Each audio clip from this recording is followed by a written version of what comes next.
सच्चा जी महाराज की बड़ी कृपा रही है। वैसे तो सभी संतों भक्तों के ऊपर जो भी उनकी शरण में आया फिर भी उसे छोड़ते नहीं है। भले हम सब उन्हें छोड़ते हैं, भूल जाए, उनका विस्मरण कर दें, लेकिन सच्चा जी महाराज कभी भी उसे छोड़ते नहीं, हर समय प्रतिपल वे उसके साथ रहते हैं। और जो भी अपने पूर्व जन्मों के कर्मों के कारण उसके ऊपर आपत्तियां विपत्तियां आती हैं, उनका निवारण करते रहते हैं। वे उन्हें स्वयं झेलते हैं, लेकिन उसकी रक्षा करना भी धर्म समझते हैं। एक बार का प्रसंग है, मथुरा में जब सच्चा जी महाराज अपने सभी सत्संगियों को लेकर पहुंचे थे तो वहाँ एक कंच किला है डोरी बाजार में, बहुत प्रसिद्ध माना जाता है, और वहीं पर एक धर्मशाला वहाँ ठहरे हुए थे। उस समय उन्होंने वहाँ पर बात रखी थी कि भक्ति के साथ साथ अनन्यता होनी चाहिए शिष्य में। अगर अनन्यता नहीं है तो फिर उसका उतना प्रभाव नहीं पड़ सकता है। और अनन्यता ऐसी होनी चाहिए जैसी भगवती पार्वती की थी। यहाँ तक कहता कि कोटि जन्म लग अगर हमारी बरहूं शंभु न तु रहूं कुमारी। ऐसी बात माने है कि एक को देख लिया और उसमें देखा है, आपने प्रकट प्रसंग पढ़ा है वो कि सप्त ऋषि आते हैं और पार्वती से कहते हैं विष्णु भगवान बड़े सुंदर हैं, तो लोग के नाथ है, उनके साथ विवाह का संबंध करना तो बहुत अच्छा है। शंकर को उन्हें शमशान में रहता है, दूध खाता है, पीता है, दुर्गुण ही दुर्गुण है, अच्छा तो कोई हमें सद्गुण उसमें दिखाई नहीं देता है। तो ऐसे पति को छोड़ के क्या करोगे? अगर तुम बहुत हम भगवान विष्णु से तुम्हारा विवाह करवा सकते हैं। लेकिन उन्होंने यही कहा कि वो तो देखिए भारतीय नारी एक बार वर्ण करती है, मैंने अपने मन से भगवान शंकर का वर्ण कर लिया। अब भले ही विष्णु कितने ही अच्छे हों, सुंदर हों, लोकपति हों, लेकिन अब मैं उनका वर्ण नहीं कर सकती। मेरे लिए तो भगवान शंकर ही सब कुछ है। इसी प्रकार जो अनन्यता का भाव है, तो उस समय जब उन्होंने चच्चा जी ने कहा था, मुझे वो प्रसंग याद है, तुलसीदास जी का एक दोहा है वो उन्होंने सुनाया था। बधिक बधिक बधिक बध्यो पर्यो पुण्य जल, उलट उठाई चोंच, तुलसी चातक प्रेम पट, मरतहु लगी न खोज। हम आप सब जानते हैं प्राणी का ये भाव होता है कि जब हमारा अंत काल हो, मरण काल हो, तो हमारे मुख में गंगा जल डाला जाए, तुलसी पत्र डाला जाए, इस प्रकार का भाव रहता है। अब अनन्यता की दृष्टि से देखिए कि चातक का बच्चा है, बेचारा बच्चा कितना समझदार हो सकता है, बैठा हुआ था अपने माता पिता के साथ, इतने में एक बहेली ने आकर के उसे बाण मार दिया, वो नीचे गिर जाता है। और गिरता है तो वो पेड़ जो है वहाँ पे यमुना गंगा के किनारे था, वो गिरा, जब गंगा में गिरा, गंगा के जल से भी सरोवर हो रहा था, लेकिन उलट उठाई चोंच, तुरंत उसने अपनी चोंच उठा ली। क्यों उठाई वो चोंच?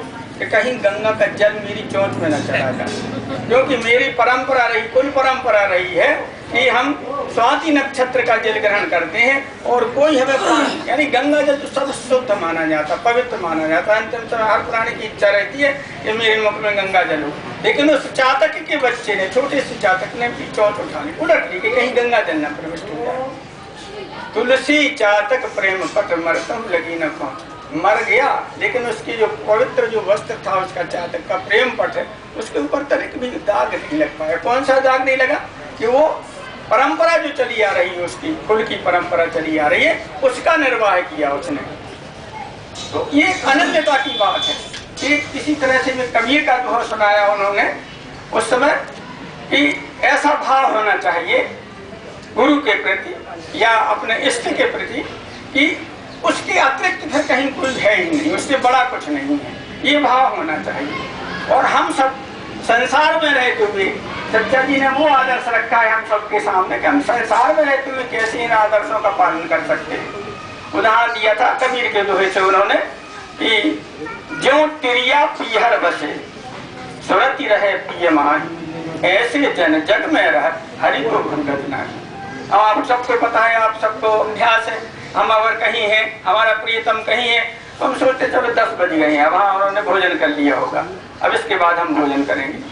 हर क्षण मानो उसका ध्यान रहता, रहते तो हम मैके में हैं, लेकिन हमें ध्यान अपने प्रीतम का रहता है। इसी तरह से ये सब संसार में हम रहने वाले व्यक्ति अगर इस भाव से हम सेवा आराधना करते हैं तो फिर हमें और कुछ करने की जरूरत ही नहीं, क्योंकि इसमें 8 याम हमारा मन अपने प्रिय में लगा हुआ है। तो ऐसे ही भगवान में, ऐसे ही गुरुदेव में जिसका मन लगा रहता तो उसके लिए तो कहीं किसी का भी भय नहीं है। चाहे यमदूत आ जाए उसके पास और चाहे काल महाकाल क्यों न खड़ा हो जाए उसके पास, उससे कोई भय नहीं रहता। और ऐसे ही भक्तों के ऊपर भगवान की और भगवान की सदैव कृपा बनी रहेगी। क्योंकि मैं तो ऐसा होता ना कि कर से कर्म करो विधि नाना, लेकिन मन राखो जन कृपा निधानम।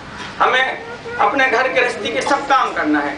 जो आप गृहस्थ धर्म में रहने उन्हें भी अपने कर्तव्य, जो सर्विस में भी उन्हें सर्विस के काम करना है। लेकिन चचा जी यही करते थे। मैं जब यहाँ आया प्रिंसिपल बना तो वो यही कहते थे कि देखियो हर व्यक्ति कुछ नहीं कर सकता है जब तक उसके गुरु की कृपा ना हो। और मैं जाता था तो बस यही करता था, मेरे साथ चलिए वहाँ विराजिए। 2 कुर्सियाँ डालता था, एक कुर्सी उनके लिए डली रहती थी, एक पे मैं बैठता था। और जो आज्ञा हो आपकी वो मैं करता चला जाऊंगा। तो आज्ञा से माने ये थोड़ी कि वो मुझसे कहने के लिए चले आएंगे। उस समय जब मैं बैठता था उनके ध्यान में और बस जो भाव आता तो वही करता चला जाता था। तो इसी तरह से हम चाहे वो दाल बना रहे हो, रोटी बना रहे हो, है ना, हम कोई काम कर रहे हो, लेकिन हमारा मन वहाँ रहना चाहिए कि हम ये अपने आराध्य के लिए, हम अपने गुरुदेव के लिए कर रहे हैं। बस ये सबसे बड़ा भाव होता है इसमें। और इसीलिए निश्चित रूप से अगर वो भाव हमें प्राप्त हो गया, वही भाव है कि जैसे बिरगानी जी भगवान कृष्ण पहुंच गए अचानक और बैठी थी, उनके पास कुछ नहीं रखा था, फल रखे हुए थे, केले रखे हुए थे, केले खिलाने लगी। और इतनी भाव में भूल गई वो कि हम गूदा खिला रहे हैं कि छिलका खिला रहे हैं। छिलका खिलाती चली जा रही थी। तो ये भाव की बात ही देखिए। लेकिन इतने में ही विदुर आ जाते हैं और विदुर आते हैं तो वो कहते हैं पाकिटी क्या कर रही है ये, तू खुद ले लेते हैं। चल हट, तूने क्या कर दिया बताओ, छिलके छिलके खिलाए तूने भगवान को, है। खुद खिलाने लगे, छील छील करके छिलके नीचे डाल करके गूदा गूदा खिलाने लगे, केला खिलाने लगे। बोले विदुर, जो मिठास अभी तक हम खा रहे थे जो उस केले में थी वो तेरे केलों में नहीं मुझे प्राप्त हुई। तो मेरा कहने का मतलब ये है कि ये भाव की बात बहुत बड़ी होती है। अगर हमने अपने भाव के दायरे को बढ़ा लिया तो फिर हमें कभी कुछ भी करने की आवश्यकता नहीं रहती। हमारे सारे कार्य अपने आप होते चले जाते हैं। एक पद और सुनाता हूँ जो उन्हें बड़ा प्रिय था, विनय पत्रिका से है। जैसा भैया ने भी बताया ऋषि जी ने, सत्संग में नित्य ही विनय पत्रिका का एक पाठ पढ़ा जाता था। जब चचा जी महाराज यहाँ थे चंदननगर में, तो दैनिक सत्संग में जो प्रातः काल सत्संग होता था उसमें रामचरितमानस, विनय पत्रिका, फल्गुदास जी की वाणी, गांधी जी की आत्मकथा और फिर जो भी माने चर्चा हो, रघुपति राघव राजा राम, पतित पावन सीताराम, इससे फिर उसका समापन किया जाता था। तो वो पद वो प्रायः कहा करते थे, राम जपो राम जपो राम जपो बाबो रे, घोर भवो नीर निधि नाम निज नामो रे। एक ही साधन सब रिद्धि सिद्धि साध रे, कृष्ण कली रोग युग संयम समाधि रे। भलो जो है पोछ जो है दाहिनो जो बाम रे, राम नाम ही सोंत सब ही को काम रे। जग नभ वाटिका रही है फल फूल रे, और धुआं के सो थोर हर देखे तू न भूलो रे।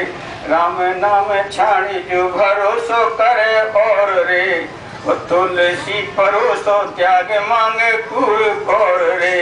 राम जपो राम जपो बाब रे, घोर भवो नीर निधि नाम निज नाम रे। बोलो सद्गुरु भगवान की जय।